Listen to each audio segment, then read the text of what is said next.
Então, boa tarde a todos e a todas.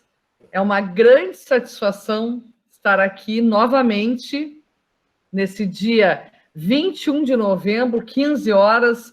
Estamos com Rio Grande do Sul, Pará e tantos outros lugares que a gente até não pode nem saber direito, né? E que isso é muito bom para a gente. Hoje nós temos uma atividade especialíssima, né? E eu quero dizer do fundo do meu coração que eu sou muito feliz por poder realizar essa atividade e ter aqui conosco o grande amigo, e vou dizer primeiro que é grande amigo, professor Urubatã Ferreira de Castro, que eu tive a satisfação de conhecer no Pará e depois reencontrá-lo no Rio Grande do Sul, no ano passado, uma pessoa muito querida e que tem um conhecimento muito grande. E eu comecei a conhecer vários aspectos do trabalho do professor Urubatã, e também uma parte poética que já eu vou apresentar para vocês. Mas então, eu quero com muito carinho começar esse nosso encontro hoje, que é uma atividade de extensão, que nós estamos chamando de reunião Grupem e Art City. O Grupem é o grupo de pesquisa, educação musical, diferentes tempos e espaços, e arte, criação, interdisciplinaridade e educação. A nossa atividade de hoje, que reúne também os nossos estudantes da especialização em educação musical da Universidade Estadual do Rio Grande do Sul, lá na nossa unidade em Montenegro, nós, então, temos a satisfação de trazer o professor Urubatã Ferreira de Castro, que é da Universidade do Estado do Pará, e vai falar conosco sobre composição, performance e docência. Então, para que nós possamos conhecer um pouquinho o professor Urubatã, eu vou apresentá-lo. Logo a seguir, nós teremos o nosso momento poético e, em seguida, eu passarei a palavra ao professor Urubatã. Como é que nós vamos trabalhar nessa tarde de hoje? Então, fazemos essa parte, o professor Urubatã fará a sua exposição e depois nós vamos poder conversar um pouco com o professor Urubatã, tanto com perguntas no chat, quanto também vocês abrindo a câmera de vocês, ou se não tiverem a câmera, o microfone, principalmente o microfone, se quiserem falar e verbalmente externar as suas perguntas, os seus comentários, que é para isso que a gente está aqui. A gente está aqui para construir junto, para aprender juntos, não é? Então, quem é o professor Urubatã Ferreira de Castro? Ele é graduado com licenciatura plena em Educação Artística, habilitação em Música pela Universidade Federal do Pará. Ele também é especialista em Educação Musical pela Universidade do Estado do Pará. Mestre em Artes Musicais pela Campbellsville University, nos Estados Unidos. Atualmente, ele é professor da Universidade do Estado do Pará e do Colégio da Aeronáutica Tenente Rego Barros. Participa efetivamente dos grupos de pesquisa da Universidade do Estado do Pará, Cultura e Memória Amazônica, CUMA, e o Grupo de Estudo e Pesquisa em Música, o GPEM, que nós temos uma parceria também muito grande, muito intensa, todas as quintas-feiras, com a mesa redonda que reúne ambas as instituições e pessoas também que participam. O professor Urubatã foi o que fez a primeira edição deste evento, né? Então, o professor inaugurou, que foi muito importante. O professor Urubatã é orientador de trabalhos de conclusão do Departamento de Artes, Música, Centro de Ciências Sociais e Educação da UEPA. Ele integra o duo de piano e voz Câmara Amazônia e ele é diretor musical do Quarteto de Cordas da UEPA. Tem experiência nas áreas de regência coral, ensino do piano, estrutura e análise musical e musicologia, com ênfase em cultura musical paraense, música colonial e imperial brasileira. Então, este é o professor Urubatã. E por que eu apresentei inicialmente o professor Urubatã? Porque o nosso momento poético, eu não poderia deixar de trazer uma poesia do professor Urubatã. Eu fui presenteada com 17 poesias do professor Urubatã, ele me encaminhou, e como ele sabe que eu faço um trabalho semanal, que são minutos de poesia, então ele me mandou. Eu quero dizer que eu estou organizando uma série de pequenos vídeos que eu faço no Minutos de Poesia, com as poesias do professor Urubatã. E que muito me alegra, então, poder compartilhar com vocês esse momento. E de todas as poesias que o professor Urubatã me enviou, eu confesso que eu tenho um apreço especial pela Flor Bela Espanca, e me chamou a atenção essa homenagem póstuma que o professor Urubatã faz à Flor Bela Espanca. E isso foi, então, em 13 de janeiro do ano de 2000. E ele diz assim, então, nessa linda poesia, Flor Bela. Flor Bela, consciente canta, não espanca vidas perdurantes. Flor Bela, canta abandono em flor, fala feito mar. Enaltecendo ondas de prece, sendo poetisa, conta a sina dos amantes, canta as dores dos poetas, das prostitutas ali nos cabarés. Em cortejos nos bares, esquinas da vida, Flor Bela é cigarra, por ver e querer uma visão feliz. Poetisa, sem leme, sem estrada, ao clarão do deslumbramento, flor dela, não espanca a vida perdurante. Parabéns, professor, parabéns, belíssimo, belíssimo poema. Muito obrigada por compartilhar com a gente esse seu lado de poeta, que é tão importante para nós também trazermos a leitura e a poesia. E, portanto, eu quero abrir agora este momento, que vai ser a fala do professor Urubatã, e nós teremos, então, a grata satisfação de ouvi-lo. Portanto, agora eu vou retirar aqui a minha apresentação.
me ouvindo? Está tudo ok?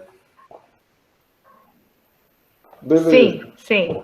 Eu vou só abrir para mim aqui para eu poder ir seguindo o roteiro, né? E não ficar meio perdido. Você usa o... Você vê o PowerPoint e nós vemos você, viu, Urubatã? Isso, tá. Vocês estão me vendo, então tá bom. Porque tranquilo, aí eu vou... parte importante. Tá. Beleza. Continuam me vendo, né? A minha careta aí? Sim. Sim. Eu não vejo vocês, eu estou no escuro. Com certeza. Obrigado o convite que a professora Cristina fez. Eu fiquei feliz da leitura da poesia da Flor Bela Espanca, porque geralmente a gente tem pouquíssimas músicas, pouquíssimas poesias e muitas vezes até pouquíssimas biografias das mulheres, né? E a gente precisa mudar esse cenário. Essa semana teve a Semana da Consciência Negra, o Dia da Consciência Negra, enfim. Esses cenários a gente precisa ir mudando a partir do momento que a gente trabalha com educação. Tá? Então, obrigado à professora Cristina, ao UERGS, que é o GRUPEM, grupo de pesquisa da UERGS, o GEPEM, que é o grupo de pesquisa que eu participo, e agradecer a todos que estão assistindo aí, me desculpe esses impasses. Tá? Uma das coisas importantes assim, para compreenderem um pouquinho, eu vou falar super rápido, da questão da minha música, porque, às vezes, a gente conhece um compositor muito ouvindo da sua música, mas nem sempre a partitura, aquela música, é tudo que o compositor pode falar de si mesmo. Até porque, quando ele escreve uma música, ele precisa escolher um tema, ele precisa escolher uma tonalidade ou um material musical, e, às vezes, esse material musical não fala muito sobre ele, né? Aí eu botei aqui umas coisas que eu achava que era interessante falar, chamado informações e formação. A formação pré-musical, né? Assim como outros compositores, outras crianças, estudantes de música, outros professores, eu fui menino de fazenda. Então, a minha lembrança mais remota de música, hoje a professora Cristina estava falando das cantigas de roda e das cantigas de berço, cantiga de niná, e eu lembro da minha mãe cantando. Ela cantava muito, duas dessas cantigas, era Sapatinho Branco, aí colocava o nome da pessoa, né? O Urubatã, o José, a Maria, sempre coloca o nome da pessoa nessa música quando canta. E lembro muito do Murucututu, que eu fiz aquele poema que a professora gravou da outra vez, Mãe Pretinha, Vó Pretinha, né? Mamãe Preta, Mamãe Pretinha, esse que é o tema. E aí finaliza com a canção do Murucututu. E eu esqueci de colocar uma observação, viu, professora Cristina? Ali naquele final é para o intérprete cantar o trecho da música. Mas aí não lhe avisei, né? Não se adivinha, eu só botei reticência. Então o poema finaliza: Murucututu de cima do telhado, pegue este menino que está acordado. Eu lembro muito dessa canção, né? Então, isso para mostrar que a formação nossa ela é pré-conservatória, ela é pré-escola de música, ela é pré-universidade e as pós da vida, né? Então, como menino de fazenda, ouvi som dos igarapés. Eu estou falando isso porque eu vou falar um pouco sobre o trabalho na escola do Rego Barros, né? Que é um projeto novo que ia ser aplicado este ano. Então, os sons dos igarapés, das matas, dos animais, as ferramentas, né? Machado derrubando árvore. Meu pai mandava os trabalhadores da fazenda derrubar muita árvore, porque precisava de plantar capim para o gado, né? As carroças, o aboio, a ladainha. Eu lembro de um menino aboiando gado para ir para o curral, né? Então, os cantos de ladainha, quando morria alguém nas fazendas próximas. E o canto de niná, que é esse que eu acabei de cantar. Vindo para a cidade grande, isso para Belém do Pará, isso tudo aconteceu quando eu tinha aproximadamente uns 10 anos, tá? 1976, eu estava morando na fazenda. Chegado na cidade, nós temos os pregões, as bicicletas, as igrejas, os sinos das igrejas, as festas de São João, os cantos de macumba. Minha avó, a vovó Pretinha, ela era mãe de santo, então eu acompanhava ela na época que tinha os trabalhos, e tinha muito canto dos santos, que eles chamam, né? Barulho dos carros, das fábricas, vaquejada, isso já em Paragominas, tinha nessa época vaquejada, as festas dançantes, hinos.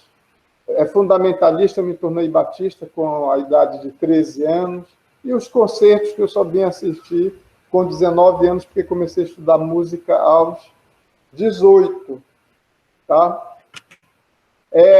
Formação musical técnica é o piano particular. Estudei com uma professora particular antes de ir para o conservatório, que era o SAM, Serviço de Atividades Musicais. Lá me preparei estudando violino, piano, oboé, canto coral, regência e teoria. Gente, era muita informação na época, né? Com relação a gostar de poesia, e eu lembro que agora eu estou escrevendo as canções, né? São, meu Deus do céu, 9 canções, é um ciclo de canções que eu estou escrevendo agora com esses poemas. E eu aprendi a gostar de poesia com a professora Marina Figueiredo. A professora Cristina Rolim hoje estava falando que a gente precisa brincar com as crianças, nós precisamos ouvir as crianças, nós precisamos contar história para as crianças. E a professora Marina Figueiredo, ela achava que eu era criança. Eu entrei com 18 anos, mas muito novo, 18 anos, não deixa de ser uma criança grande, né? E no final das aulas de piano, ela lia poesia para mim. Olha como são as coisas, olha como é importante a formação musical, né? O educador musical está inserido com essa transversalidade, onde você está ensinando música, perpassando pela história, pela filosofia, pela literatura, a poesia. Então, isso tudo vai acabando fazendo essa formação para todos nós, né? Então, me lembro muito da Marina Figueiredo. Depois eu tive uma professora chamada Nazaré Pinheiro, depois Altino Pimenta. Isso tudo era no curso técnico, tá? Depois vem a formação acadêmica, licenciatura em Música e Educação Artística, né, /Música, pela UFPA. E aí tive também um professor chamado Silvério Maia. Ele dava aula para a gente assistindo os filmes. Lembro bem do primeiro filme que eu assisti, chamado, com ele, Sociedade dos Poetas Mortos. E ele assistiu esse filme conosco justamente para falar sobre criação artística, né, e interpretação. Olha só, Sociedade dos Poetas Mortos, entre aspas, não tem nada a ver com música, entre aspas. Eu estou te dizendo em relação à música que nós conhecemos como um estudo de matéria musical. Mas dentro dessa poética do teatro e da música de fundo, para orientar os atores e as cenas, tudo isso era motivo de conversar conosco, né, na sala de aula. E aí o Silvério demonstrou-se uma pessoa preocupada com essa questão da formação integral do aluno, coisa que o Kohout defende muito, né? O Kohout sempre falava isso na aula dele. Pessoas são mais importantes do que coisas. Pessoas são mais importantes do que música. Em primeiro lugar é o aluno, depois a teoria, depois a prática, depois o discurso, depois a estética, depois a história. Então, ele estava sempre enfatizando isso. De fato, é um divisor de água a chegada do Kohout no que se refere à composição musical no Brasil, porque é o Kohout que traz para o Brasil, já na década de 40, 1937. Ele chega no Brasil, em 1939, ele está formando um grupo de composição musical hipermoderna, ensinando o dodecafonismo para a gente. E, por falar nisso, foi meu primeiro professor, né? Daí, algumas músicas minhas bitonal e politonal e, às vezes, até dodecafônica, além das tonagens. Depois veio o bacharelado de composição na Unicamp, onde eu estudei. Eu coloquei o Kohout porque, antes de eu ir para a Unicamp, eu fiz um curso de composição com ele em Minas Gerais. Na Unicamp, eu tive a felicidade de ser aluno do, meu Deus do céu, Raul do Vale, né? O Raul do Vale muito metódico, acadêmico ao extremo, né? Um professor que ainda defendia o nacionalismo musical. Foi fantástico estudar com ele. Com ele é que eu aprendi a valorizar as cantigas de roda, a cultura regional dentro da obra erudita, né? Imagina só, gente, o Sismundo Nóico, que é um compositor que vem para o Brasil no século XIX, pós-chegada de Dom João VI, ele chega no Brasil em 1816 e vai embora em 1821 com Dom João VI. E quando ele chega no Brasil, ele toma uma atitude assim radical, a valorização da cultura afro-brasileira. Ele coloca dentro de um dos seus caprichos, que é uma dança escrita para piano, ele coloca, no lugar de colocar um fandango português ou uma polca, né, ele coloca um lundu dentro dessa obra dele. Né? Então, foi a primeira vez que um compositor no Brasil coloca dentro da sua obra erudita uma referência afro-brasileira. Então, isso é uma coisa louvável para o Noivro. Tá? Depois estudei com a professora Naja Massa, que era de estruturação e análise, o Almeida Prado, que era um compositor um pouco não tão metódico quanto o Raul do Vale, né? E o Almeida Prado escreveu uma música transtonal. Quando nós, alunos de composição, perguntávamos para ele, né, ele saía de uma música tonal e ia para a música modal, depois ele passava para a atonal e a gente dizia, professor, o que é isso que o senhor fez? Ele dizia, isso é a música transtonal. Eu passo pela tonalidade que eu quiser, eu posso fazer preparação ou não. Essa é a música do século XXI. Né? O artista ele precisa retratar a sua época. Então, o artista do século XXI, embora muitas vezes ele sendo incompreendido, ainda hoje nos nossos dias, tem sempre que lembrar que o compositor precisa retratar a sua época, o pesquisador precisa retratar a sua época, o político deveria ser o retrato da sua época, né? Deveria, não é, mas deveria. E por aí vai, o próprio professor. Né? E também o Lindenberg Cardoso, né? Não, Trachtenberg, né? Lívio Trachtenberg. Esse foi meu último professor já na Unicamp. Né? Aí, na formação continuada, a professora já falou de especialização, mestrado, e atualmente eu fui aprovado no outro mestrado, chamado de mestrado em criação artística do IFPA. Porque desde o ano de 2018, daqui a pouco eu vou mostrar a capa do livro, Cenas Infantis Baianas, eu fiquei com isso na cabeça, eu digo, meu Deus, eu escrevi um livro, que são obras que, embora volume 1 e 2 vá paulatinamente preparando o pianista, né, o aluno de piano para tocar obras de maior envergadura ou que tenha determinadas dificuldades, né, técnicas, mas o volume 1 ele vai preparando essa criança de uma forma bem singela e simples. Mas eu ficava sempre pensando, eu dou aula numa escola de ensino fundamental 2, que são as minhas turmas, né? 7º, 8º e 9º ano. Eu preciso registrar e formalizar o trabalho de criação coletiva que eu venho fazendo em sala de aula. E aí apareceu esse mestrado, eu acho que é da Universidade Federal de Santa Catarina, eu não lembro bem se é Santa Catarina, mas em parecer com o FPA. E aí, a semana passada saiu o resultado, eu fui aprovado, então vou desenvolver esse trabalho que eu vou falar assim rapidinho para vocês, tá? Se alguém quiser me interromper para fazer alguma pergunta, alguma colocação, sintam-se à vontade, tá bom? Eu estou à disposição de vocês. Estou correndo um pouquinho para a gente, por causa do tempo que nós gastamos, tá? Mas estou à disposição de vocês. Estão me ouvindo, né? Todo mundo está me ouvindo aí?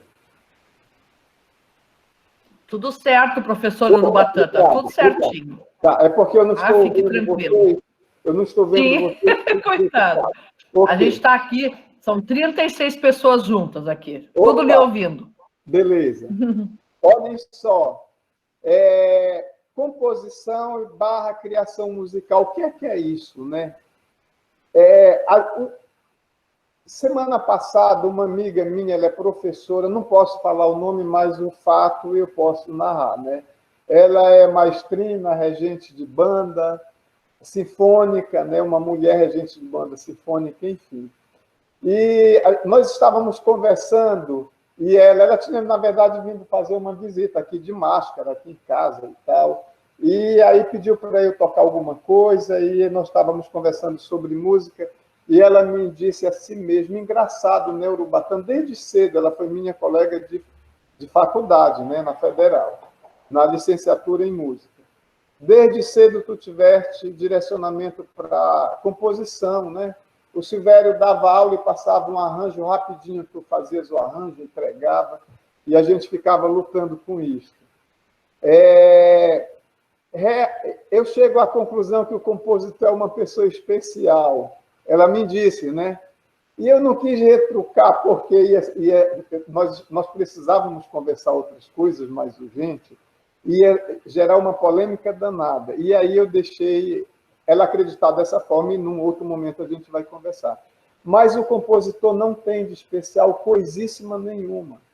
Um compositor ele é igual a um instrumentista, igual a um teórico, igual a um pesquisador, igual a um servente, igual a uma boleira, igual a cozinheira.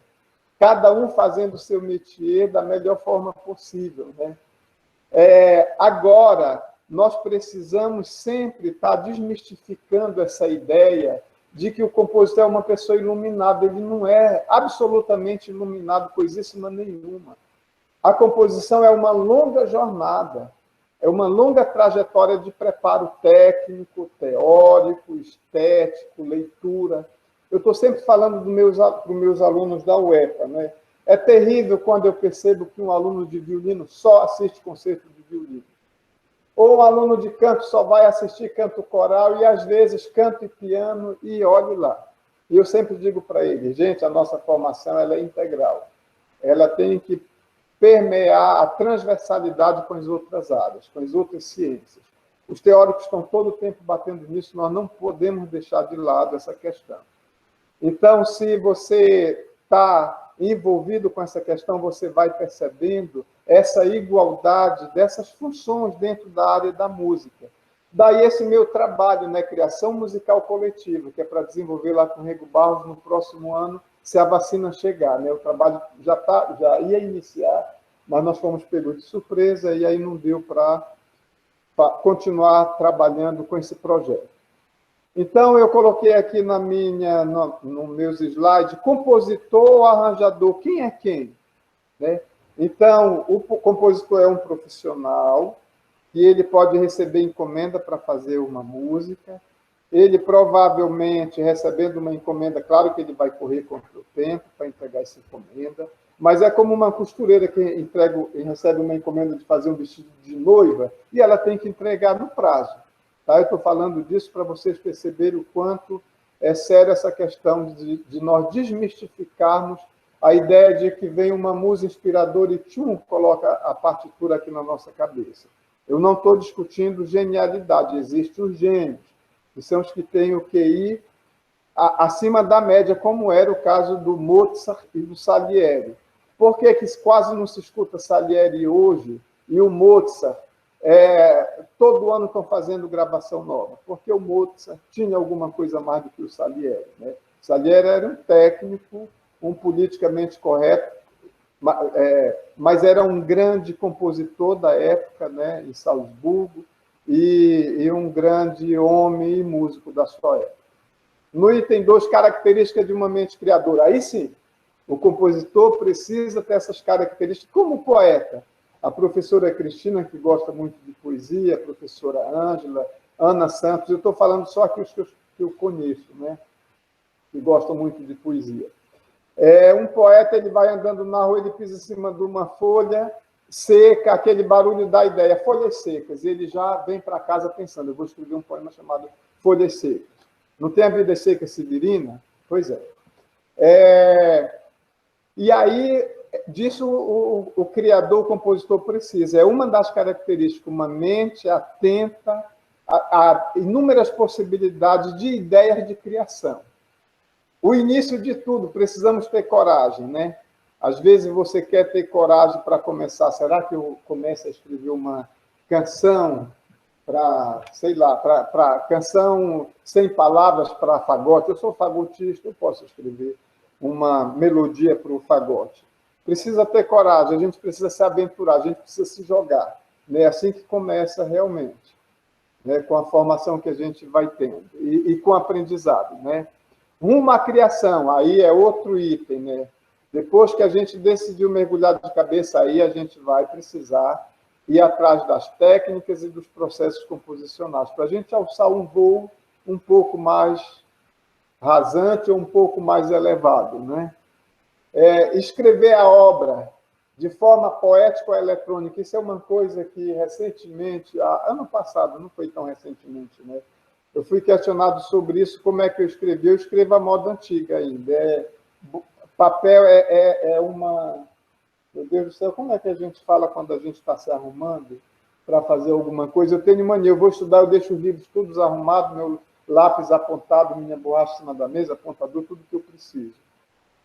Eu sou meio desorganizado, meio bagunceiro. A única hora que eu me organizo é essa. Então, eu venho para o piano, eu já trago a minha partitura, né, o meu caderno de papel pautado, uma borracha, lápis à vontade, eu aponto 3, 4 lápis, e aí eu começo a trabalhar. Mas tem gente que trabalha diretamente no computador. Não tem problema, não tem importância, não existe maior nem menor por conta disso, tá? O mais importante é o resultado sonoro que você conseguiu. Se é no mundo das ideias e vai para o papel como o Mozart fazia, ótimo. Se é sentado ao piano, ao violão ou com seu instrumento, também está ótimo. Se é diante do computador, maravilha. Eu coloquei uma citação do Marlos Nobre que eu gosto muito, de 2012. O livro foi publicado em 2012, né? Eu improviso muito. Isso é ele falando de criação musical. Eu improviso muito, seja ao piano ou mentalmente, cada vez mais mentalmente. E acumulo um grande baú de ideias e de obras que vão sendo criadas à medida que a coloco na pauta, né? Então, olha aí a ideia do Marlos Nobre, né? Ele diz que ele vai compondo cada vez mais mentalmente porque é um acúmulo de um grande baú de ideias e de obras. Então, o que é que quer dizer isso? A leitura. O padre José Maurício, a formação dele, ele não teve um professor formal, mas quando encontraram, depois da morte dele, encontraram a biblioteca dele, que não era também muito grande, mas tinha inúmeras sonatas de Mozart, de Haydn e de Beethoven. Gente, o Beethoven, naquela época, ele morre em 1836, o padre José Maurício. O Beethoven morre em 1827. Então, a gente vê com isso que o padre José Maurício estava ligado com a Europa. Ele nunca saiu nem do Rio de Janeiro para outros estados. Morou a vida inteira muito pobre, entrou para o seminário para poder estudar música, né, para a vida litúrgica, para poder ter acesso ao conhecimento. Mulato, né, filho de pais negros. E aí essa foi a formação dele. Tá? Então, é o que o próprio Marlos Nobre fala, dessa questão desse baú de conhecimento. O padre José Maurício, ele tinha um baú de conhecimento guardado. Um outro item é a escolha dos instrumentos ou formações instrumental. O compositor precisa escolher para que ele vai compor. É uma das primeiras coisas. Ele vai escrever uma obra de será essa que eu estou escrevendo agora, esse ciclo de obras, né? Eu tinha decidido, vai ser para voz e piano. Ponto final. Não vou pensar mais sobre isso. E aí você precisa ter coragem, vai para o piano, escolhe os textos, é claro que precisa escolher o texto, né?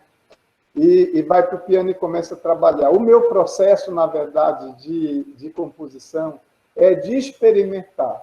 É como o Murray Schafer, ele fala muito sobre isso, o Kohout também fala muito sobre isso, né? De experimentar, deixar o aluno à vontade para experimentar. Primeiro, a experimentação livre, completamente livre. Coloca instrumentos na sala de aula. Deixa esse aluno escolher esses instrumentos e ficar improvisando à vontade. Aí, depois, sim, você passa para a improvisação dirigida, né? Depois você passa para improvisação fundamentada, que são com as fundamentações teóricas, harmônicas, rítmicas, clichês rítmicos, clichês harmônicos, né, que são aquelas séries de harmonias, né, que a gente vai fazendo por graus conjuntos, e a partir daí você vai trabalhando com a criação musical. Tá? A gente precisa de um esquema composicional, né, sistemático ou assistemático, não importa. O meu esquema composicional é aquele que eu falei para vocês, de só trazer, preparar papel, caneta, lápis, é o primeiro passo que eu faço. Larissa, vê quem está batendo a porta, filha, por favor. A casa da gente está sendo emprestada, né, para esses encontros. Mas, enfim, me desculpem, tá, por favor. Vê quem está batendo na porta do despacho. Eu não posso conversar com ninguém agora. Sim. Tá tudo bom. certo, professor Urubatã, é assim mesmo. A gente está tudo em casa, é bem isso mesmo, né? Fique à vontade. Deixa eu aproveitar uma coisa.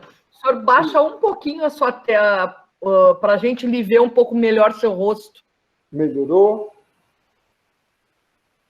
Ótimo, excelente. Está excelente? Ok. Então, deixa eu ver aqui onde eu parei, é terrível. Mas eu falei para o coronel um dia desse, né? Eu disse, coronel, se acontecer algum problema nas minhas aulas e vier reclamação aqui para o senhor, não se preocupe, porque os meus filhos vão estar passando. Eu coloquei agora numa posição que não visse ninguém passar, né? Porque eu estou sentado ao piano. Mas tem momento que eu dou aula, eu disse para ele, meus filhos passam para ir ao banheiro, para tomar Coca-Cola, para ir beber água. Então, se aparecer alguma reclamação que a minha aula está bagunçada, é porque eu estou emprestando a minha casa para o governo para dar aula. Foi a única saída que eu encontrei, viu? De dizer para o coronel, porque às vezes tem algumas reclamações nossas, né, dos professores lá na escola. Enfim, voltando. Então, eu estou falando desse esquema, né, esquema composicional sistemático ou assistemático. Eu estudei com um professor aqui em Belém do Pará, chamado Silvério Maia, que ele era muito metódico. Eu tenho um amigo chamado Juvenil, ele deve estar assistindo aí, geralmente eu digo que ele é metódico demais. Para com isso, rapaz. Tem que improvisar um pouco, mudar de caminho, mudar de ideias e tal, mas o metódico dele é fantástico, é uma pessoa altamente competente, altamente organizada. Aí, como eu sou um pouquinho desorganizado, eu tenho que defender a minha sardinha, né? E aí, por isso que eu falo com ele dessa forma. Mas o Silvério, quando eu estudei com ele dizia assim mesmo, Urubatã, ele sabia, né, da minha fama de ser um pouco assim, demais, elétrico. Ele dizia, Urubatã, eu quero que tu traga a tua folha de papel de pentagrama aqui para mim. Eu sentava do lado dele, ele dizia, qual é a tonalidade que tu queres a tua música? Eu disse, professor, eu vou improvisando, eu acho uma tonalidade. Não, eu quero saber qual a tonalidade que tu queres agora, que tu pensas para fazer a música. Ré maior, tá? Coloca Ré maior. Coloca os graus conjuntos que tu queres trabalhar nessa obra. Aí colocava os graus conjuntos, tudo escrito, né? Aqui na partitura. Quantos compassos tu estás pensando nessa música? Qual é a métrica que tu vais usar? Eu dizia 4x4, marcação de compasso. Tá? Coloca aí 4x4. Quantos compassos tu vais usar na obra inteira? Aí eu tinha que pensar 36 compassos, coloca. Então, era uma pessoa que ele era muito metódico. Eu não me adaptei nesse sistema, eu confesso que eu aprendi muito com o Silvério Maia. Mas eu confesso que para mim não foi fácil, né? E aí eu tive que me readaptar, porque eu estava acostumado no meu sistema de improvisando, encontrando as harmonias e as melodias, mas isso foi necessário, porque eu aprendi a ter disciplina.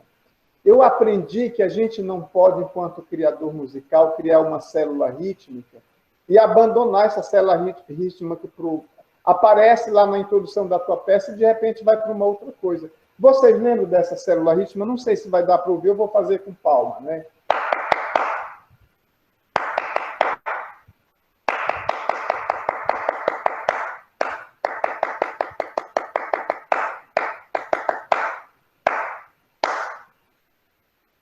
Não sei se deu para recordarem isso, né? Eu faço esse teste lá com meus alunos, na UEPA.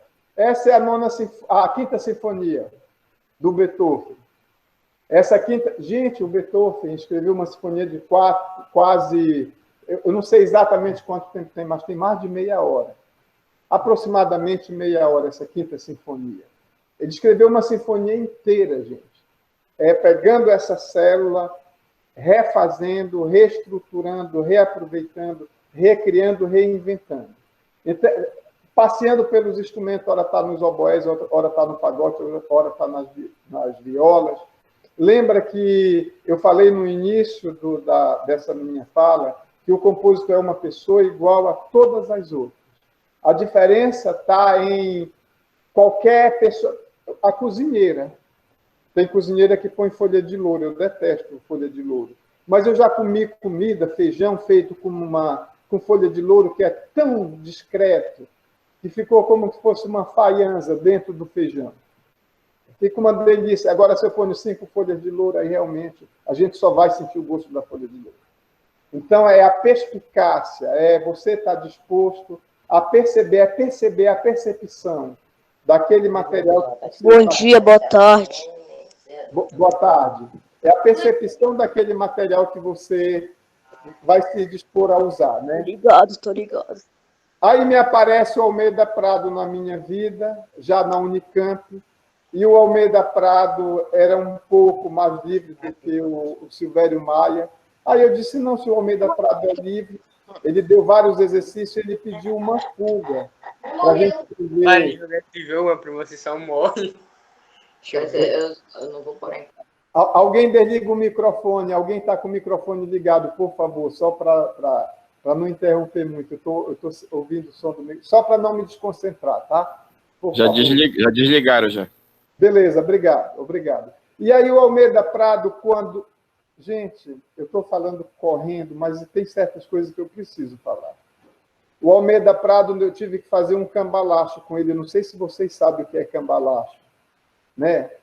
Não sei se vocês sabem, mas eu tive que usar de artimanha de certa influência. Sim, sabemos.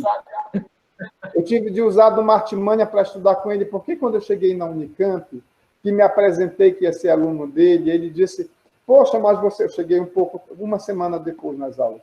Ele disse, poxa, Urubatã, já fechou a minha turma. Eu não posso aceitar mais do que 15 alunos de composição na minha sala. Já extrapolou, nós já estamos com 16 alunos, e já veio um a mais, eu não posso lhe aceitar. Eu saí triste, arrasado da aula. Olha, eu fui daqui de Belém do Pará para estudar com ele, era meu sonho. E aí eu lembrei da professora Luísa Camargo, que é prima dele, do Almeida Prado, morava aqui em Belém, ela já morreu, uma pianista brilhante.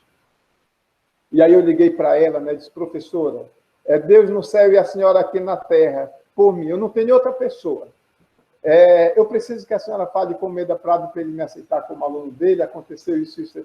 Ela disse, não, José Antônio, ele vai te aceitar agora, eu vou ligar agora mesmo para ele. E, de fato, na semana seguinte, eu cheguei na sala dele e ele abriu a porta, me recebeu, ele já sabia que eu era... Ela disse que era minha madrinha, isso não é verdade, né? Ela disse que era minha madrinha só para que ele amolecesse o coração dele, e eu comecei a estudar com o Almeida Prado. E o Almeida Prado tinha um processo... Ai, Nobru, apelão! Ui. Pois é.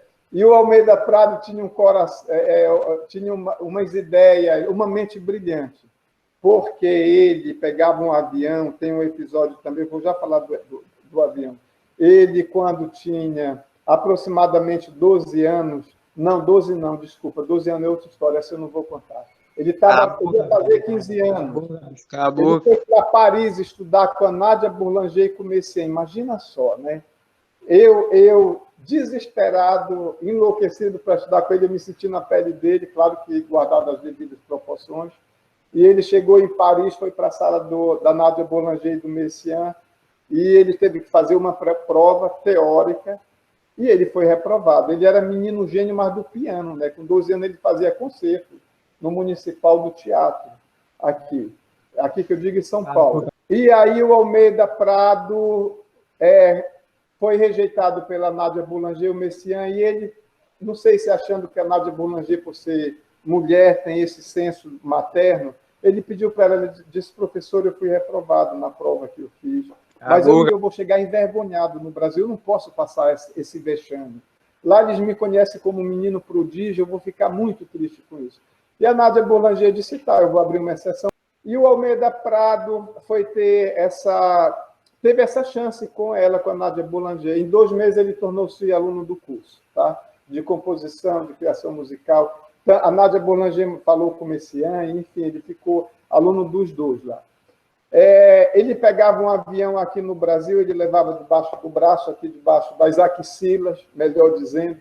Isso ele contava para a gente na sala de aula. E ele sentava, esse era o processo dele, gente, não é o meu. Ele sentava na cadeira do avião, na época ele disse que eram umas 10 a 11 horas, dependendo de onde ele saísse, aqui do Brasil. E quando ele desceu, ele estava com um quarteto de corda pronto, ele estava com peças para piano e quinteto de sopro pronto. Tá? Então, esse processo do Almeida Prado é aquele processo da criação do ouvido interno, que a pessoa bola a sua arquiteta, a sua composição aqui na sua mente, e ele senta no papel e faz. Eu não sei fazer isso. Eu tenho que estar com o meu instrumento tocando, improvisando. Lembre-se do que eu disse, né? O importante não é o meio, mas é o fim, né? Eu estou sempre preocupado com o resultado sonoro que eu quero, tá? Então, isso não desmerece ninguém. É uma outra coisa importante, por onde começar, né? Título, melodia, ritmo, harmonia, texto, isso fica a critério do próprio compositor. Compor com o uso de ferramenta tradicional de software, eu já falei isso para vocês, tá? Seguindo, tem uma frase do Debussy que eu gosto muito. Debussy dizia: a era do avião merece a sua própria música. Se a era do avião merece a sua própria música, está na hora de nós nos acostumarmos com a música bitonal, politonal, atonal, modal. Eu vou fazer algumas demonstrações. A professora Cristina gosta muito das cantigas de roda. Eu tenho uma cantiga de roda que não está chamada Irmãos Cururu. E os irmãos Cururu são duas tonalidades, Dó maior e Dó menor. Vou falar um pouquinho rapidinho sobre isso. Eu vou tocar. Então, a gente precisa estar de ouvido aberto para essas novidades do século XX. O Paulo Costa Lima diz o seguinte: uma composição é fruto de um conjunto de regras do indivíduo e da própria arte. O Kohout, se vocês lerem trabalhos do Kohout, poderão ficar pensando o seguinte: não, mas o Kohout está bagunçando as técnicas de compor, dizendo que a composição precisa ser livre. Ele fala que a composição precisa ser livre, mas esse é o primeiro encontro com as crianças, é o primeiro encontro com nossos alunos. A partir daí é que nós vamos formando as novas ideias composicionais técnicas. Mas da criança nós temos que aproveitar absolutamente tudo. É o seu ato de... A criança improvisa falando. Nós não improvisamos na nossa fala. Nós somos compositores de textos literários, vocês sabiam? No momento que a gente está discursando, nós estamos compondo texto literário. Só não estamos registrando, né? Aí vai ficar registrado porque a professora Cristina está gravando. Enfim, então, nós acabamos compondo também texto. A composição musical é dessa forma.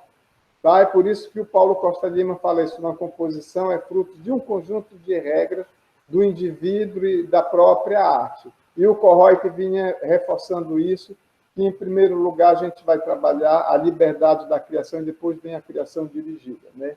O Villa-Lobos teve de inventar o Brasil musical que lhe cabia, que novos compositores inventem novos Brasis, e que sirva para que deixemos, por um tempo, a mera imitação e optemos pela invenção.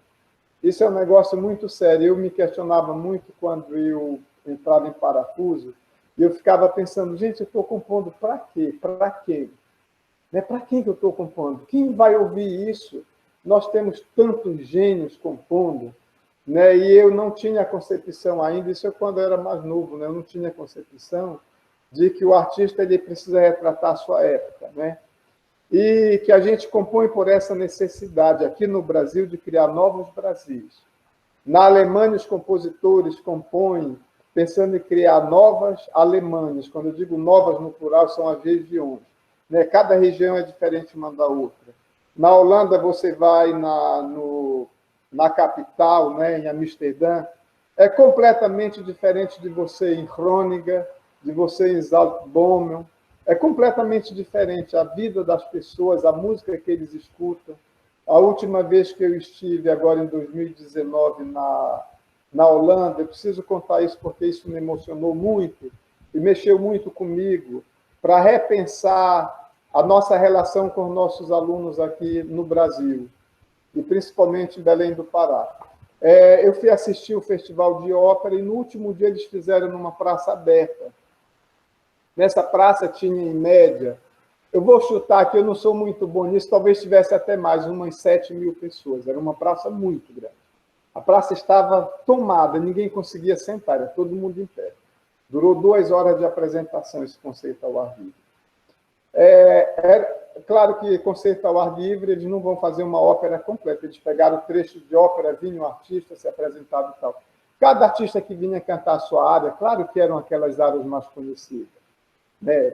Da ópera La Traviata, da ópera O Barbeiro de Sevilha, da ópera Flauta Mágica e de várias outras óperas. Essas 7.000 pessoas, a gente cantavam junto, cantando junto, afinadíssimos. Eu olhava assim, eu digo, não é possível, eu filmei, eu tenho filmado isso, eu digo, não é possível um negócio desse. E eu olhava e aquele mundaréu de gente cantando, então isso mexeu muito comigo. Eu digo, meu Deus, se aqui é possível eles estarem ouvindo os compositores deles cantando numa praça, num teatro aberto, que é essa praça, por que nós não podemos ouvir a missa de Santa Cecília, que é extraordinária, ou a missa de Nossa Senhora da Conceição, né? A missa de Santa Cecília, o padre José Maurício escreveu em 30 dias, em 1826, 4 anos antes da sua morte. A missa Nossa Senhora da Conceição em 1810. Então, 2 missas que foram escritas quando o Brasil já se tinha uma orquestra na corte, né? Uma orquestra de verdade. E o padre José Maurício eu estou citando essas 2 obras, porque ele acaba saindo daquela missa tradicional religiosa para cantar dentro da igreja. Ele escreveu missa que era para ir para uma praça, de tão pomposa que são essas 2 missas, né? E nós não ouvimos aqui nas nossas praças com 5, 6 mil pessoas cantando, né? Isso é só para a gente refletir. A partir de agora eu tenho me perguntado o que eu devo fazer, como eu posso contribuir com essas crianças para nós chegarmos a esse ponto, tá? Uma ideia de composição musical do Carlos Eduardo Amaral é o seguinte, ele diz o seguinte: a ideia composicional ela me vem até mesmo quando eu estou dormindo, nos sonhos. Tenho algumas peças que são resultados de sonhos. Vou anotando e guardando alguma delas, resultando numa espécie de acervo de ideias. Eu não gosto muito dessa ideia do Carlos Amaral. Eu coloquei só para vocês saberem que, em pleno século XX, ainda tem compositores que defendem, né, que eles estão dormindo, e a musa vem e traz essa ideia musical na cabeça desses compositores.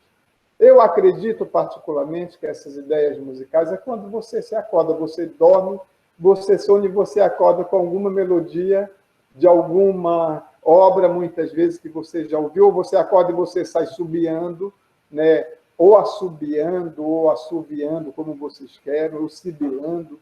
E aí você vai para o seu instrumento ou para o papel pautado e você coloca. Isso é possível de acontecer. Eu só não acredito que a obra venha inteira aqui na nossa memória e você senta e você registra.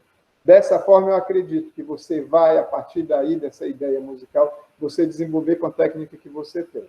Mais embaixo, eu tenho uma outra citação do Carlos Almada, ele diz: o aluno de composição é, em geral, orientado por um professor experiente, que faz mergulhar profundamente em uma das matérias fundamentais citadas para, através da disciplina e exercícios progressivos, dominá-las separadamente e interrelacioná-las antes de poder compor livremente, né?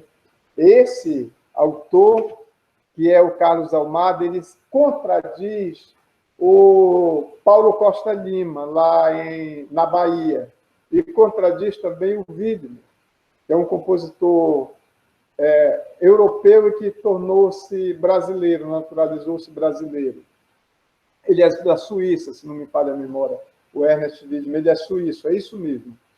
E o Ernest Widmer e o Paulo Costa Lima, atualmente, desde a época desenvolveram uma escola de composição que eles trabalham, em primeiro lugar, isso é a escola nova de composição da Bahia, que está em vigor até hoje. Em primeiro lugar, eles trabalham a expressão do aluno, eles trabalham a liberdade de improvisação, a liberdade do aluno compor livremente, sem instrução nenhuma, sem conhecer. É claro que a licenciatura ele já chega conhecendo de música. E aí o professor dava, no caso do Widmer, liberdade para ele. Primeiro falava um pouco sobre composição, e dava liberdade para ele criar, né? O Paulo Costa Lima defende também essa ideia, né? De que a escola deles parte primeiro da prática, da vivência, do bojo de conhecimento que o aluno trouxe, seja de campo de tradição oral, seja de ladainha de fazenda, do interior, seja do sino tocado na igreja, ou seja da buzina de uma fábrica. Em São Paulo tem muitas fábricas e outras grandes cidades. Então, independente disso, né, precisa experimentar. E o Carlos Eduardo, ele defende o contrário, né, que o aluno deve ser preparado, né, com esse bojo de conhecimento que deve ser dado antecipadamente a ele. Tá? O Marlos Nobre diz o seguinte: desde muito cedo me habituei a me sentar na minha mesa de trabalho diariamente, das 7 às 12 da manhã, e obrigatoriamente a escrever, isso todos os dias. Assim, posso dizer que meu processo de composição é um ato contínuo, constante, obsessivo, que me mantém ligado no ato do Criador. Olha essa ideia do Marlos Nobre, né? Aquela pessoa metódica, direta, objetiva, clara. Então, cada um, gente, vai encontrando seus caminhos, tá? Eu vou pular aqui algumas coisas que aí eu estou com muita vontade de tocar para vocês, mostrando os exemplos musicais. Isso, a gente tem 16h27 agora, seria bom daqui a pouco, aí mais uns 15 minutos, abrir para perguntas, tá? Então, deixa eu ir para... Ok, tá bom. Eu vou só finalizar um pouquinho. Eu já falei de várias coisas, mas eu posso falar de improviso, essa parte, não tem problema. Eu vou tirar aqui o slide, porque aí eu volto a ver vocês agora.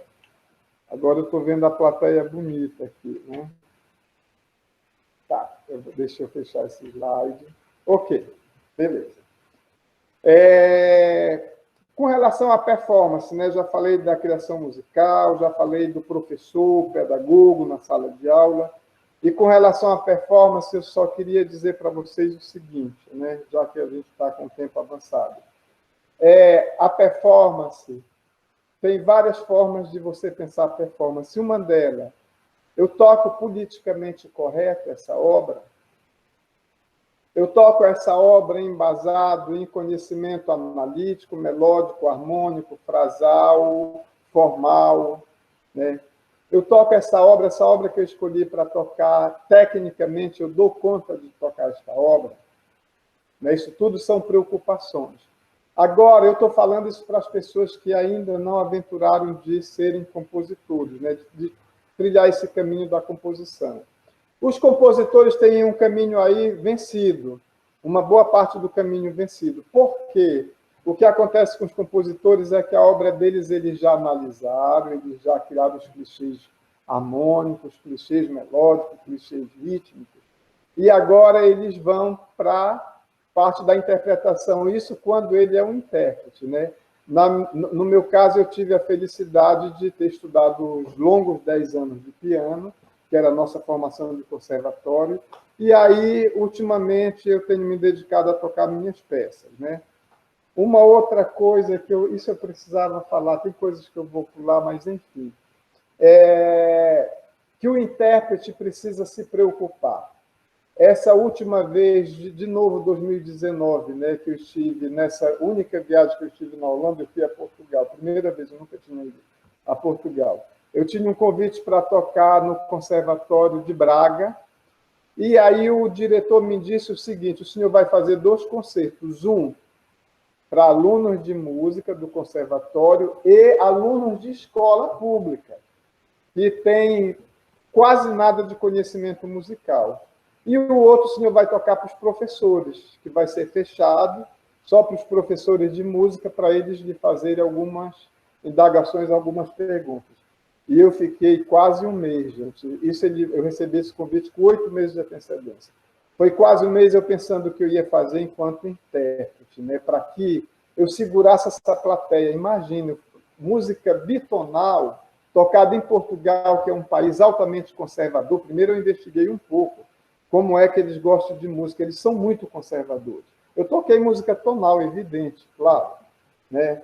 mas eu fiz música bitonal, politonal, atonal, modal, tonal, então fiz uma mistura danada. Aí eu tive uma ideia brilhante, eu digo, meu Deus, sabe o que eu vou fazer? Cada obra, quando projetar a partitura, tive a ideia de projetar a partitura, eu projeto primeiro a partitura, começo a tocar, e logo em seguida é projetado as imagens das crianças brincando o título da obra. Por exemplo, Nega Dengosa. Eu colocava lá uma imagens que fosse da Nega Dengosa.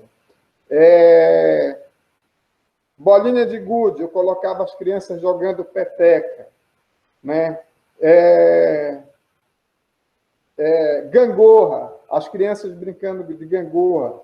Cavalinho de bambu, as crianças brincando de cavalinho. Gente, quando acabou o concerto, o diretor do teatro veio conversar comigo, tinha 140 crianças no auditório. Ele disse, professor, como foi que o senhor bolou isso e conseguiu manter todas essas crianças em silêncio absoluto? Me incomodou tanto o silêncio que teve uma hora entre um ciclo de obras e outras, que eu fui diante da plateia e permiti que as crianças, se quisessem perguntar alguma coisa, que era um conceito didático, né? Que eles poderiam, entre uma peça e outra, me interromper e perguntar, mas eles não fizeram isso. Voltei para o piano e toquei.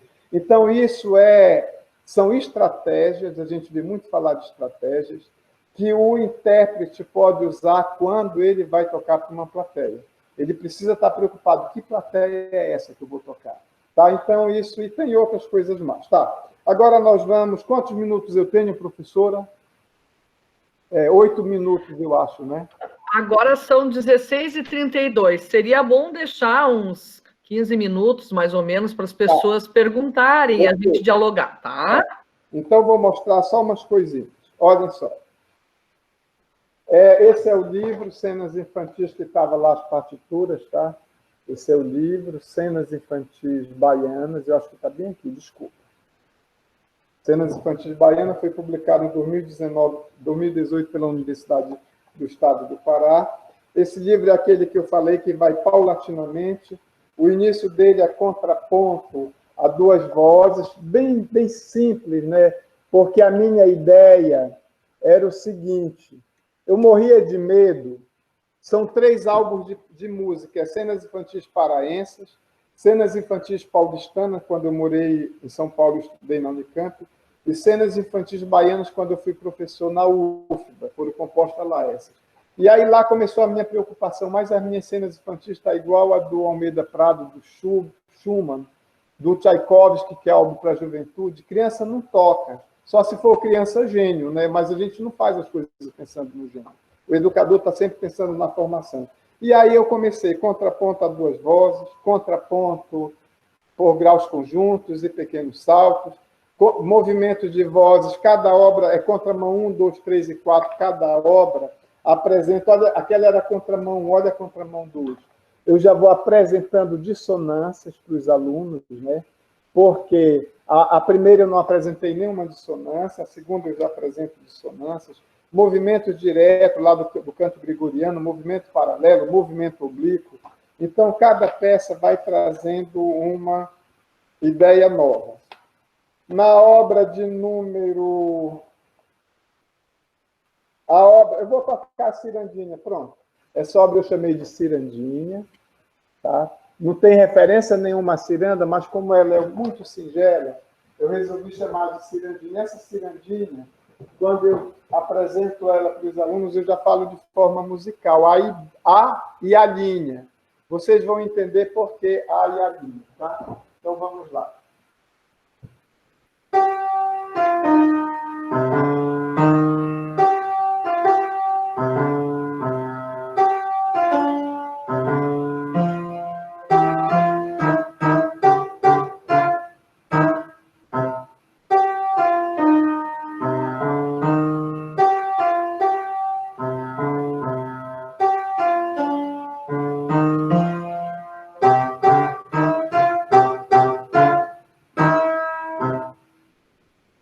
Mão direita, Mi bemol, mão esquerda, Mi natural, Dó maior e Dó menor, né?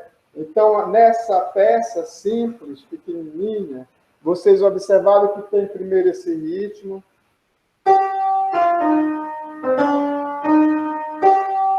E depois tem. Então, uma peça simples, curtinha, direta, objetiva, clara, você pode ensinar sobre forma musical. A linha. Depois veio várias outras obras, e aí eu pensei, eu digo, vamos desenferrujar um pouquinho o ouvido dos nossos alunos, né? Desenferrujar no bom sentido. Aí vem essa obra chamada Andejo. Observem a escrita. Não sei se dá para vocês verem a escrita. Inicia com formação de clusters, aquela técnica do John Cage, do americano.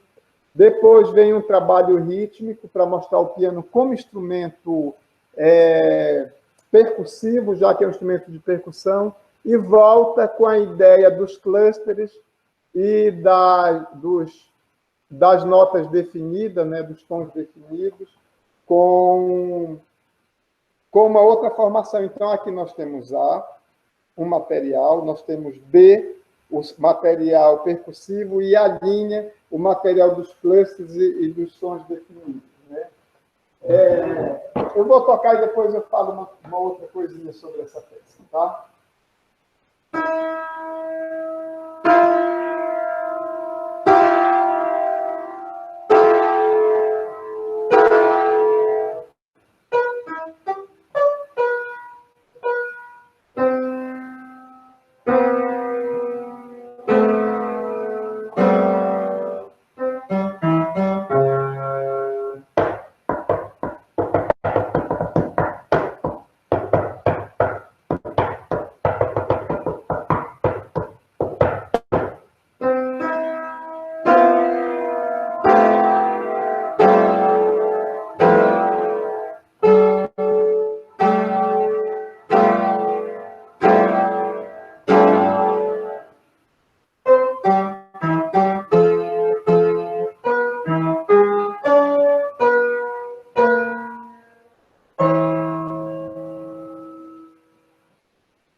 Vocês viram uma obra, né, onde mostra a formação de clusters, completamente atonal.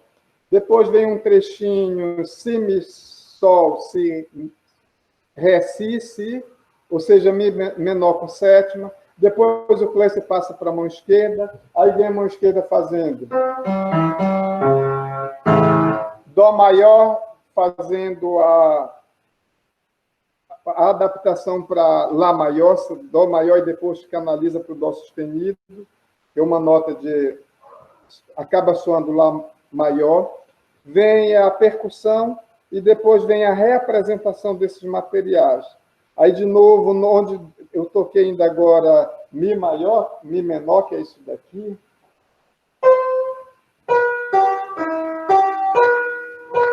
Agora lá no final. Então, a gente já fala para a criança nessa peça simples. Primeiro que é uma peça híbrida, né? Tem as duas linguagens, a linguagem hipermoderna, percussão, clusters, e a linguagem tradicional tonal. E aí você analisa esses acordes super simples, gente. Si, mi, sol, ré, si, não tem sol natural, mi menor, né? Colocou o sustenido, mi maior. E a criança já vai aprendendo sobre tonalidade, sobre fraseado, sobre formas. E aí eu vou finalizar agora com duas peças que aí eu acho bem interessante. Faço questão de mostrar essas duas peças para vocês, que é uma peça bem simplesinha, né? Simplesinho, eu detesto essa palavra, não sei porque eu falei simplesinho. Uma peça bem singela, chamada de Mocambo Bonito. Olha só, gente, esse mocambo, né? Deixa eu ver se eu consigo mostrar aqui para vocês, só para vocês terem uma ideia. Mocambo Bonito. Mão direita no modo eólio e mão esquerda com as quintas paralelas medievais, tá? Acaba sendo uma música bitonal, porque você tem a ideia de em algum momento, estar ouvindo uma tonalidade quando acontece de eu ter sol e ré, porque eu estou vindo num movimento paralelo, né, de quintas, e aí o que acontece é que se coincidir com o si lá em cima, tem sol, ré, coincide com si eu tenho sol maior. E aí depois eu vou tocar para vocês a peça chamada... eu estava com ela aqui, eu acho que está bem. A peça chamada Cara ou Coroa. Eu coloco de novo o modo óleo, só que no lugar das quintas paralelas, eu faço um contraponto na mão esquerda em Ré maior, tá? Então, nós vamos ouvir a primeira peça, Mocambo Bonito, modo óleo, com as quintas paralelas medievais, e depois a gente vai ouvir Cara Coroa, que é uma brincadeira de moeda. Cara ou coroa? Joga a moeda para cima e ela cai no chão e a gente vence ou não. E depois eu faço a Cara Coroa, que vai ser modo óleo com Lá maior, tá? Com Ré maior.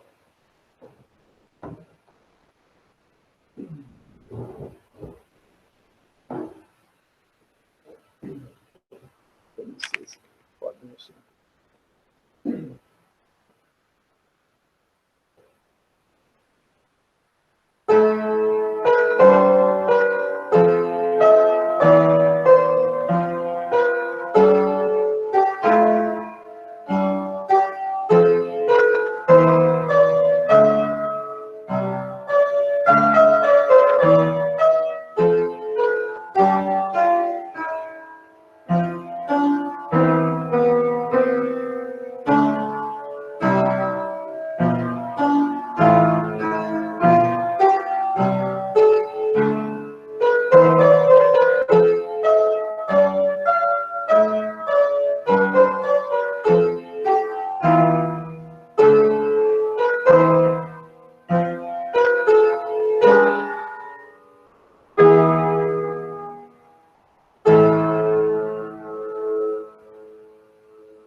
Então, a ausência da terça, quem determina se o acorde é maior ou menor é a terça.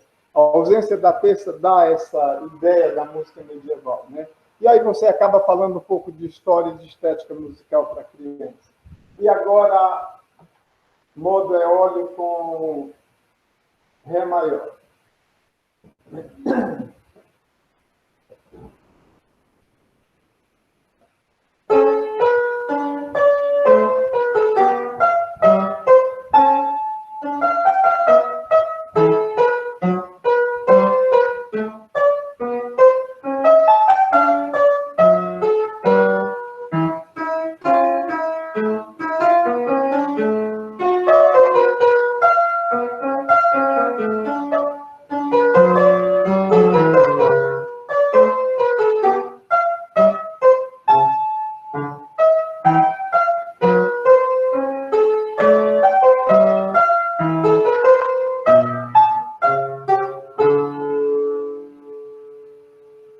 Então, o Ré, a mão esquerda sai do Dó, para finalizar em Ré.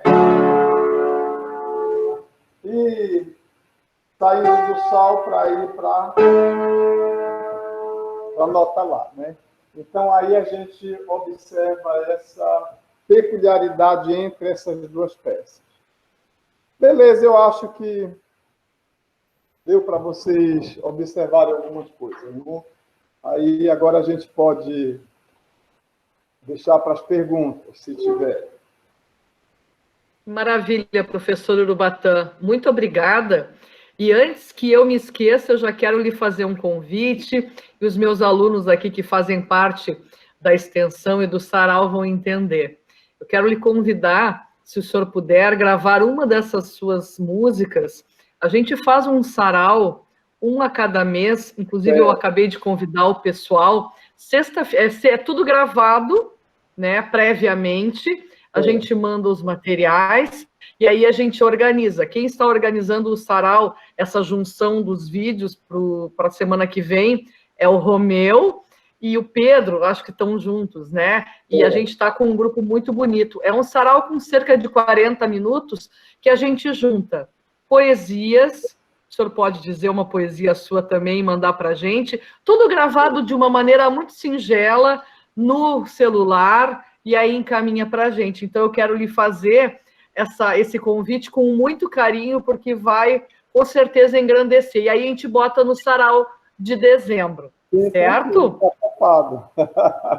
Que bom, vai ser uma honra para nós tê-lo conosco.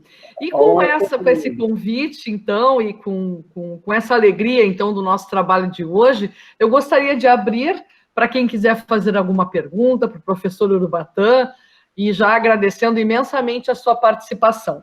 Alguém quer fazer uma pergunta, quer seja no chat, ou que eu já nem sei mais o que tem ali, ou mesmo falar. Todo mundo está ali elogiando aqui no chat, achando muito bonito o trabalho. Obrigado. Guilherme, eu vou tentar aquecer as turbinas, se ninguém fala, né, para a gente não ficar com um hiato aí. Professor Urubatã, na sala de aula, né, o senhor trabalha lá na escola, em sala de aula. O senhor consegue entrar na especificidade da música neste ensino? Como que acontece? Lá na escola da aeronáutica, que a senhora diz, né? Isso. Sim. Olhem só, a escola da aeronáutica, uma vez eu participei de um encontro e as pessoas ficaram meio incomodadas, no bom sentido, né? Foi aqui em Belém. Não sei se a senhora estava nesse encontro. Era de educação musical. Aí abriram para os professores dar o seu testemunho sobre as suas escolas, e todo mundo levantava e falava mal da sua escola. E dizia que não tinha carteira, não tem instrumento, e não tem estrutura, não tem sala, o diretor não dá apoio, enfim. Aí eu pedi a palavra, levantei, né? E disse que eu não tinha como comungar das mesmas reclamações dos meus colegas. Porque eu trabalhava numa escola, na época nós só tínhamos dois professores de música. Eram dois de música.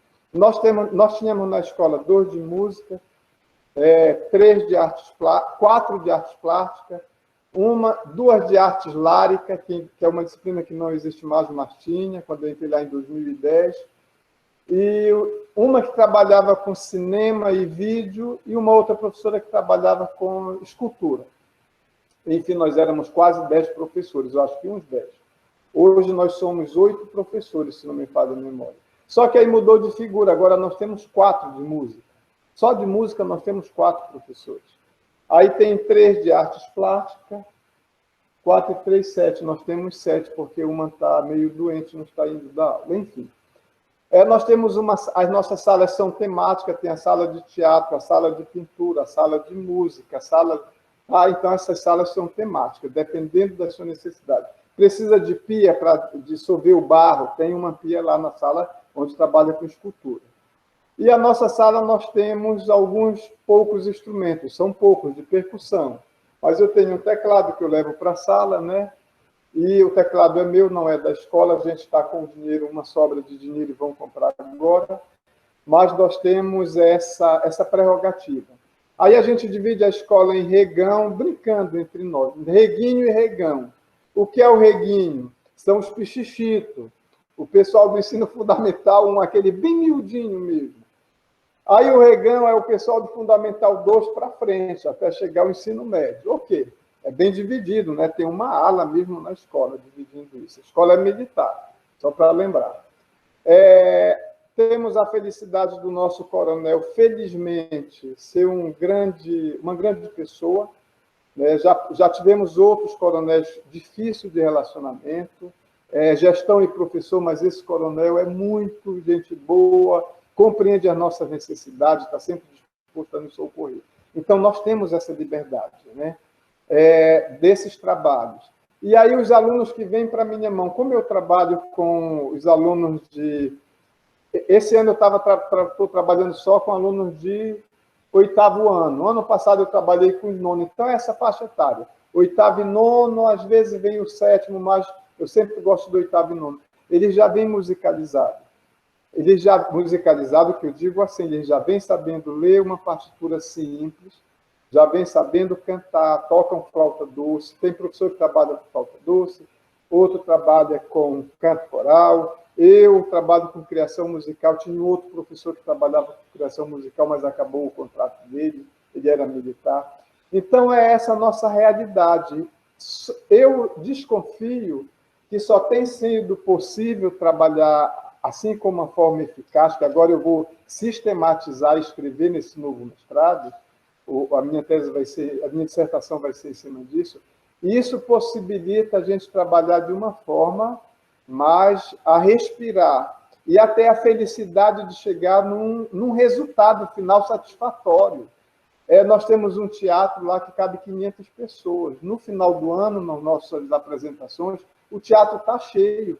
Nós temos 500 pessoas de plateia, às vezes mais, porque fica em pé. Então, são coisas assim que eu... Aqui em Belém é única essa escola. Tem outras boas escolas também, mas eu digo, com essa infraestrutura, é uma das poucas de Belém essa, tá? É só para a senhora entender.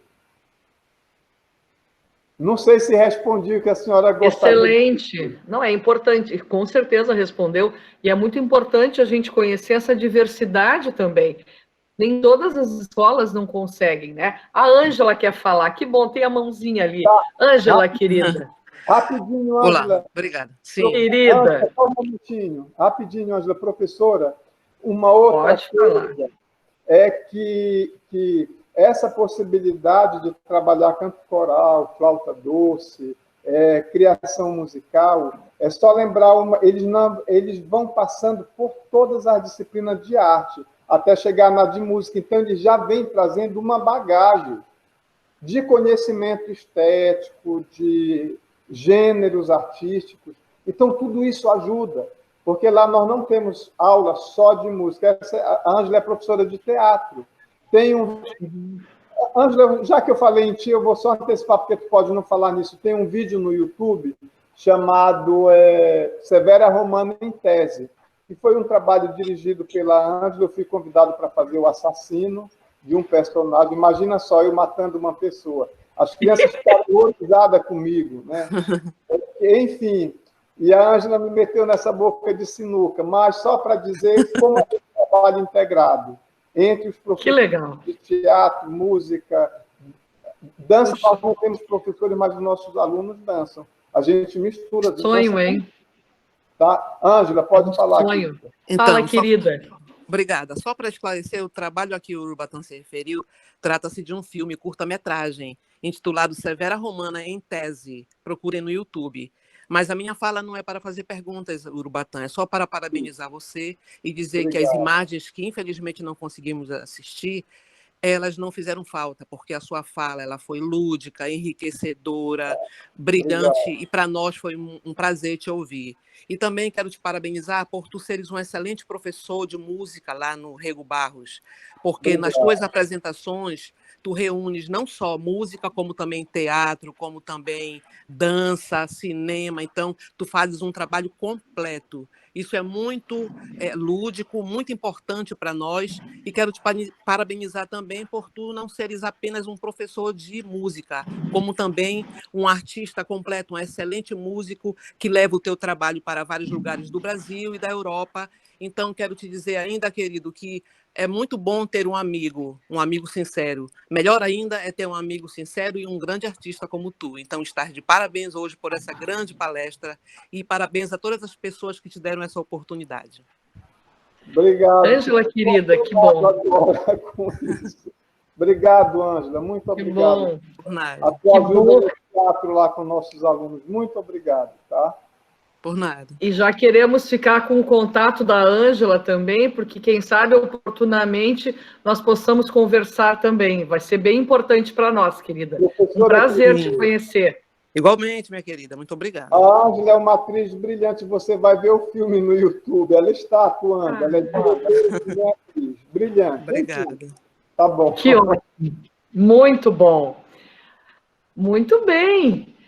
Alguém mais? Estamos nos encaminhando para a finalização. Não sei se alguém mais quer perguntar. Então, eu quero, antes de finalizar e antes de agradecer o professor, então convidar vocês para as nossas próximas atrações. Sexta-feira que vem, eu botei ali no chat a divulgação, no nosso canal do YouTube, então nós teremos o nosso sarau, as poesias da minha vida, né? Um momento que a gente está procurando, então, nos conectar à literatura e principalmente a esse momento que a literatura ela também é um alimento para a alma da gente, assim como a música, né? Então, entrem lá no nosso canal e vamos juntos e juntas, vamos nos deleitar um pouco com poesia e com música também. Temos também, no sábado que vem, a continuidade do nosso curso Educação Musical, discutindo sobre educação infantil, de jovens e adultos, e inclusão. Semana que vem nós teremos a satisfação de receber a professora Jéssica, que está aqui conosco, em continuidade ao trabalho da professora Fabiane. Já te botei professora, viu, Fabiane? A professora Daniele também, estava eu hoje pela manhã. Então, sejam muito bem-vindos. E assim, finalizando, eu quero, do fundo do meu coração, agradecer a presença do amigo e colega professor Urubatã, que é de uma sensibilidade ímpar e que é, com certeza, concordo com a professora Ângela, um grande artista, um grande professor e uma grande pessoa. Muito obrigada, em nome de todos os que aqui estão, que é a especialização, o mestrado e a graduação da UERGS, e também acolhendo, então, essa riqueza de trabalho que o senhor dividiu um pouquinho conosco. Não sei se o senhor quer dizer as últimas palavras. Só para encerrar. Mais uma vez agradecer a professora Cristina. Todo mundo é apaixonado pela professora Cristina, aqui em Belém do Pará. A Ana Santos coloca no altar a professora Cristina. Todo mundo. Então, eu quero dizer aos rio-grandenses, é assim que fala, professora, do pessoal do Rio Grande do Sul, rio-grandense, aos rio-grandenses, gente, cuidem dessa professora, abracem, carreguem no colo, porque é uma pessoa extraordinária. A primeira vez que ela veio em Belém, me apaixonei por ela, a gente nem se conhecia, não deu tempo. Aí o Augusto foi morar no Rio Grande do Sul e nos aproximou. Professora, a gente lhe ama de paixão, do fundo do coração. Todo mundo que lhe conhece passa a lhe amar de paixão, tá? Rio-grandense, cuide dessa personalidade, que vocês têm um presente e um tesouro aí. Obrigado a todos, Patrícia, Thaís, Josiane, eu estou lendo só o nome dos que estão na tela, Pedro, esses vão representar todos os 36, né? Daniele, Carol, Antônio Juvenil e Ângela. Elis, então, sintam-se abraçados, muito obrigado pela paciência e desculpem qualquer coisa dos problemas técnicos. É isso. Faz parte, tá? Um abraço. O que importa só foi a sua fala, que foi maravilhosa, a professora Ângela externou com certeza essa maravilha que foi. Amores, então, gostaria de pedir quem puder abrir a câmera, quem tiver, então, né, para que a gente possa, então, olhar os rostinhos de vocês. A gente tem a nossa imprensa aqui, a Fabiane, a Jennifer, enfim, eu mesma, que a gente vai fazer um retrato aqui. Conseguem abrir? Para a gente poder... Ai, que lindos! Aí vocês, todo mundo faz e manda depois para nós pelo WhatsApp. Só gente bonita escondendo o rosto. Olha, professora Cristina. Né? Que bom. Beleza. É isso, então. Obrigado. Um beijo para todos e todas vocês. Tudo de bom. Fiquem bem. Um abraço a todos.